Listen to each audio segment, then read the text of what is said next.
there, Nick here, M0NTV, and welcome back to my shack. And long time no see. Sorry about that. I've taken a few months off and it's been a little while, but it's good to be back. And thank you for joining me for another series. Hopefully this one's going to be a lot shorter than the last one. And I'll say a little bit more about that in a moment. Just to say, I've made some changes in the shack since you will have last seen me. I've upgraded all my computer hardware, so hopefully that will look a bit better. I mean, I'm not looking any more beautiful than I was before. Sorry about that. What can you do?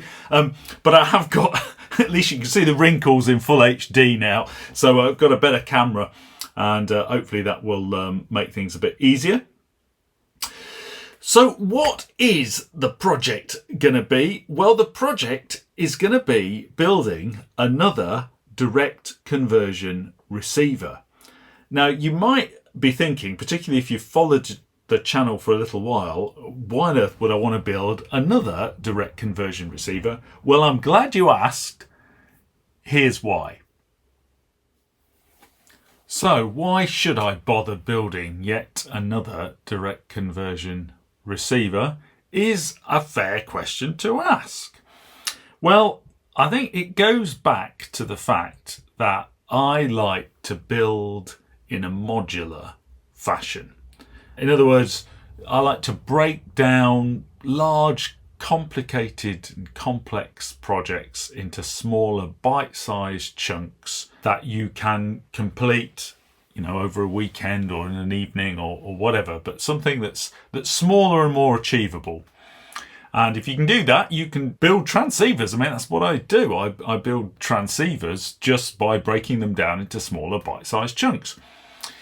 Now, it's my contention that actually pretty much all analog radios are essentially just different combinations of 4 basic building blocks. And some of you may have heard me talk about this stuff before, but essentially you can boil down all analog radios to basically a different combination of these 4: filters, mixers, oscillators, and amplifiers. Now, clearly these are wide generic terms. There's many different types of filters. There's lots of different varieties of mixers, different oscillators, there's amplifiers, audio amplifiers, RF amplifiers, power amplifiers, small signal amplifiers, you know what I mean. But humour me here. Essentially, they're all different versions of the same thing. And these are the building blocks of radio, any analog radio that you're going to build. And why a direct conversion receiver is such a useful thing is because essentially you can listen to single sideband with a radio built from just one of each of these blocks. So essentially just 4 modules strung together will enable you to listen to single sideband. Now, mine is a little bit more complicated, wouldn't you know, in that I've just got an extra one. I've got 5 blocks. So here is my direct conversion receiver. This is what I'm going to be building. So I'm going to start off obviously with my antenna. That's going to go through to my bandpass filter. I'm going to build this for 40 meters. The bandpass filter is then going to feed into an RF preamplifier. I'll say why in just a moment. And so that's just going to amplify the RF signal a bit more before it goes into the mixer, which is a product detector, and I'm going to use a diode ring double balance mixer. That's going to be fed via our local oscillator, and then we're going to take one of the products of that product detector, which will be an audio signal, which we will beef up in an audio amplifier, and then we will send that out to our loudspeaker.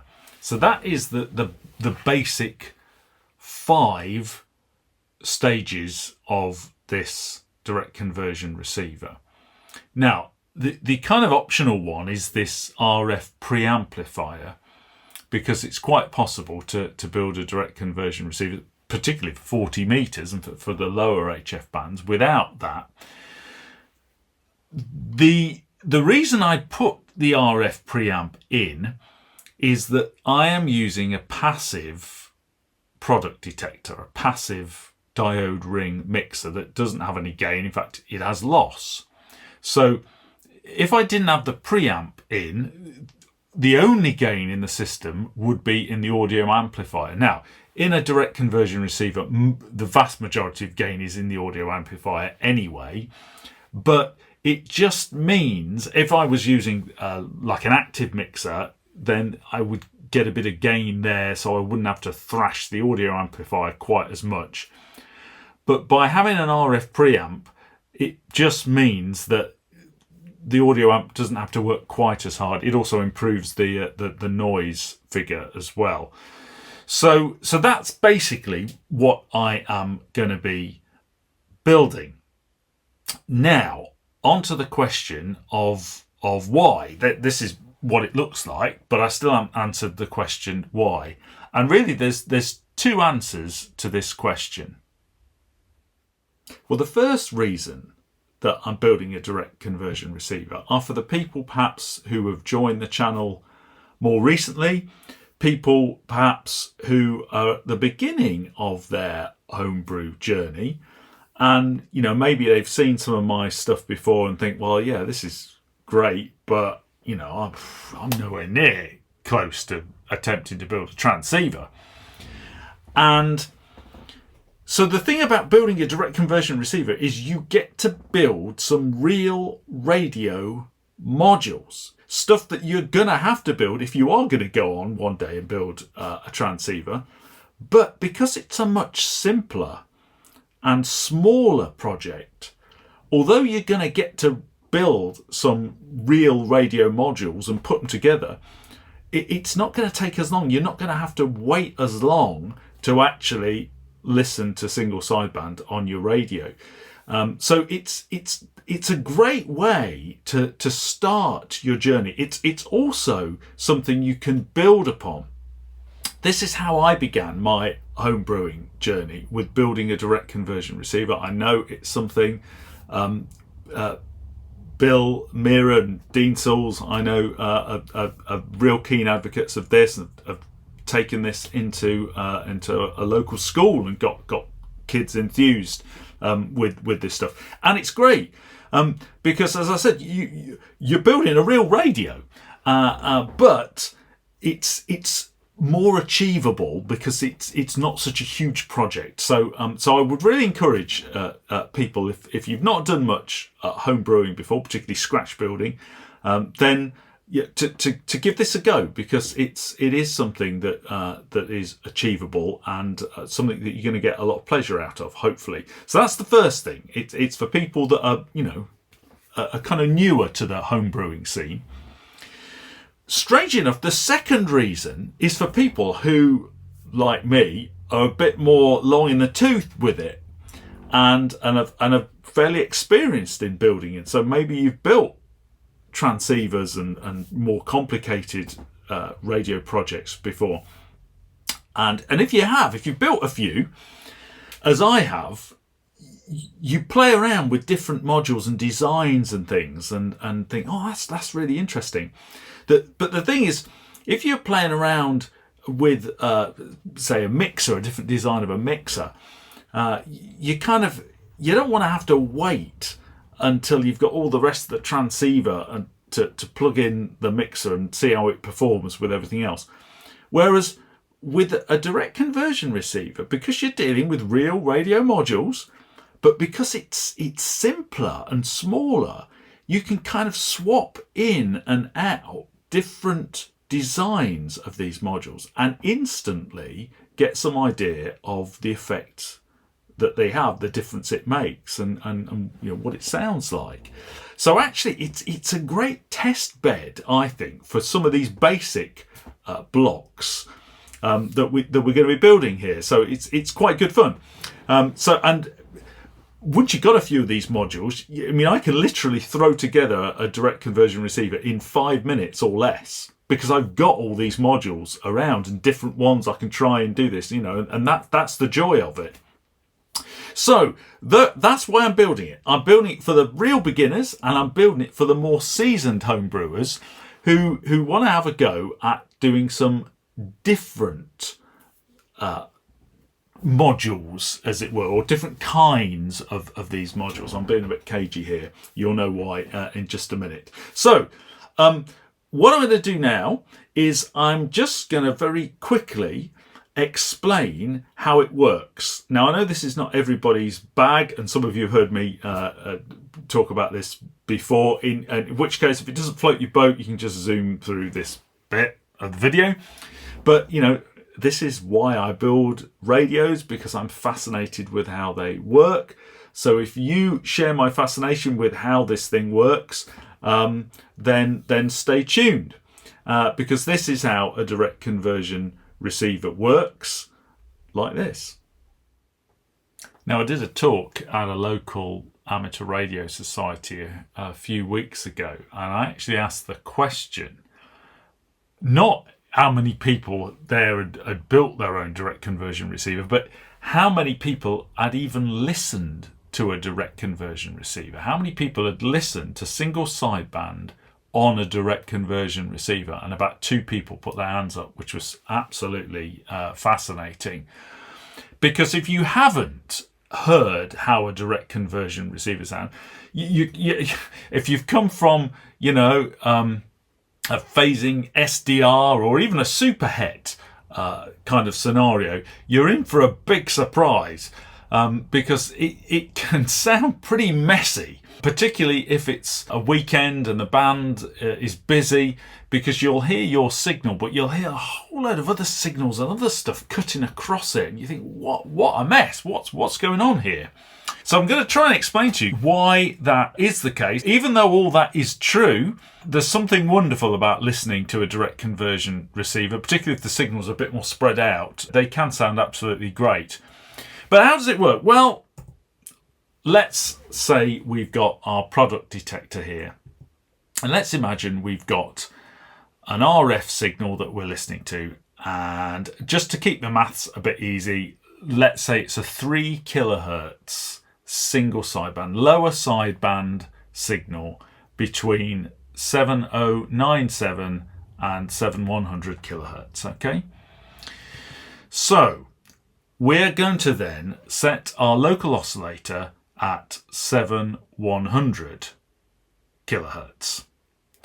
Now, what that will do, because a product detector, like all mixers, is a 3-port device, it has 2 inputs and 1 output. Well, the output will actually get 2 main products. We'll get other things as well, but the 2 main things we're interested in are the sum frequency, so that is the RF plus the local oscillator. So if we do the maths here, so 7100 plus 7100 gives us 14200. So you'll see that actually the sum frequencies gives us our lower sideband signal sitting in the middle of the 20 meter band. That won't bother us in the slightest, because that will be filtered out. What we're interested in is the difference frequency. So the difference, so this is the RF minus the LO, and so that gives us 7100 minus 700 is 0. 7097 minus 700 is minus 3 kilohertz. Hang on a minute, you think, what do you mean minus 3 kilohertz? You can't have minus, there's no such thing as minus 3 kilohertz. Well, there is mathematically, but in reality there's not. So let me show you this. A picture paints 1,000 words, as they say. So let's imagine this is our signal. So we've got a spectral display here with frequency going along the x-axis. And I want you to imagine that the highest point of this triangle here, this corresponds to the highest frequency of the modulated audio. Let me just say that again. So this is the higher audio frequencies. This end, this narrow end, is the lower audio frequencies. So you can see instantly that lower sideband is inverted, because the higher in frequency we go from 709.7 to 700, the lower the audio frequency is. And of course we know this, don't we, when we tune. If you tune lower sideband and you tune upper sideband, it sounds different the way that you tune. And of course, if we had an upper sideband, it would be the right way round. But that's fine anyway, because we're going to invert this anyway, so that's not a problem. So there's our lower sideband signal there. Now, what happens when we feed the signal, the RF signal here, with the local oscillator signal, is that we get this. So mathematically, that's what we get. We can see it here. We get a signal, the same signal, lying between 0 and -3. But of course, there's no such thing as -3 kilohertz. So in reality, what actually happens is this.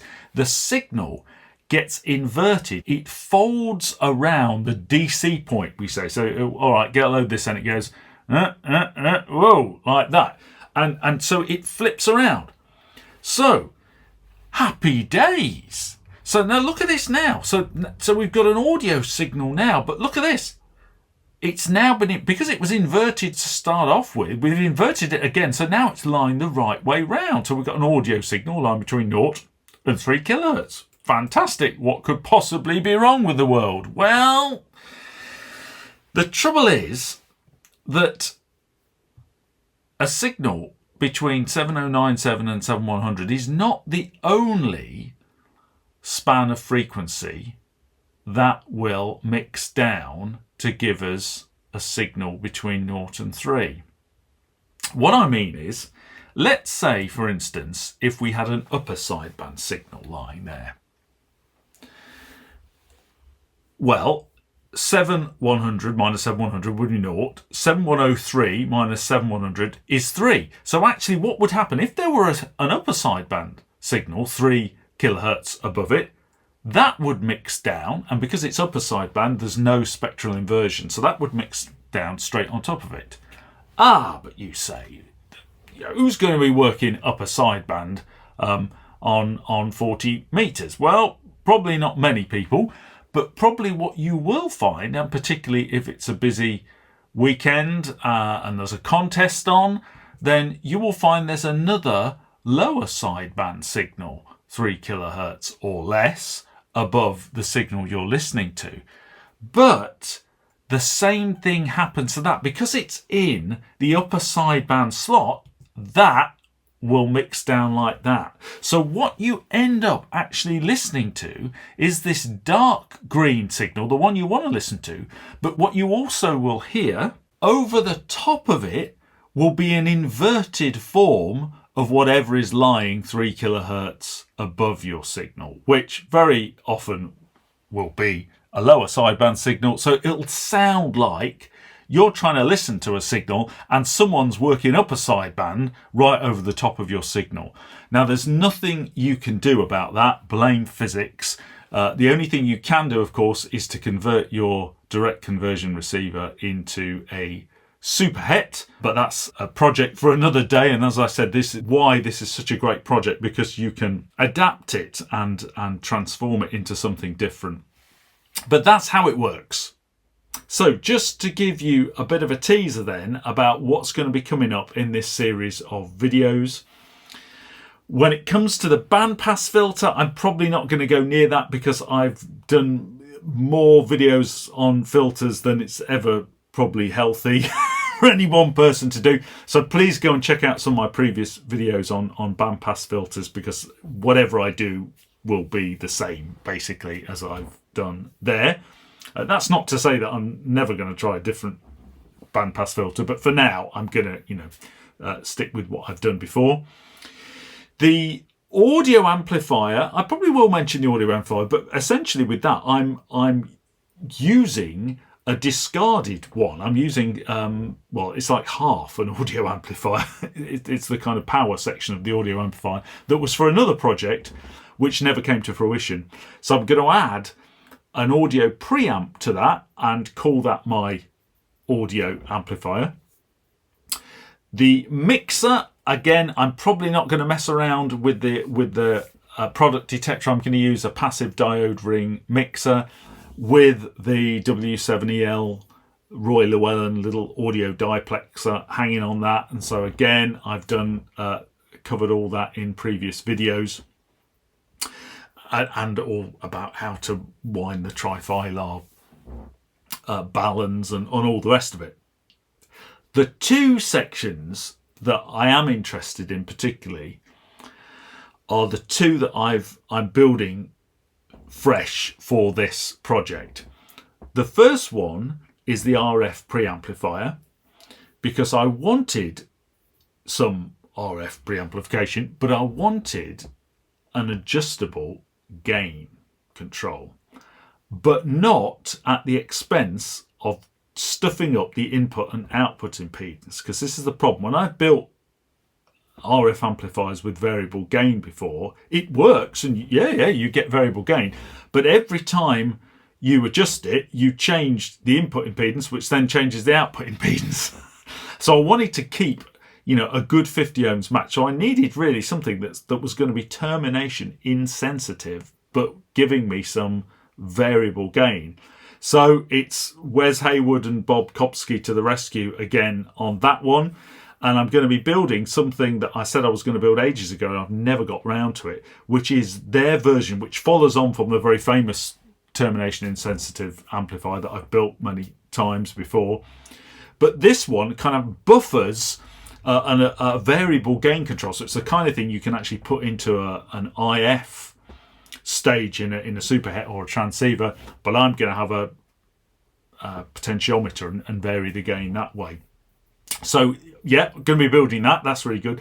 But the real biggie, the one I'm most excited about, is the VFO, because I'm going to do something that I've not done since I began home brewing several years ago, which is I'm going to build and use an analogue VFO.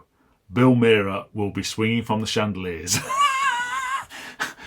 Yet no SI 5351, not even a permeability tuned oscillator. And you'll remember, some of you perhaps, I had some success with building them on glue sticks about a year or so ago, and put together a direct conversion receiver with those, and they work really well. But no, this is going to be a traditional variable capacitor VFO, and spoiler alert, I'm going to use the design and calculations of Charlie Morris ZL2 CTM for a Franklin oscillator. And again, I'm name dropping Bill quite a lot in this video, but I know he's done a lot of work and research on that, and there's a lot of stuff up on the Solder Smoke blog about that. So yeah, I'm really interested in digging into that, because I was very interested when I saw Charlie's video. He was building an AM broadcast receiver actually, but it seems remarkably stable. So I thought, I'm gonna definitely have a go at building a Franklin oscillator. So that is all to come. Thank you very much for watching this video, and if you're interested in some of this stuff, then please tune in to the ones coming down the line. In the meantime, do like and subscribe, and I hope you found something of interest here today. Until the next time, thanks ever so much for watching. Take care, look after yourselves. Bye-bye. 73.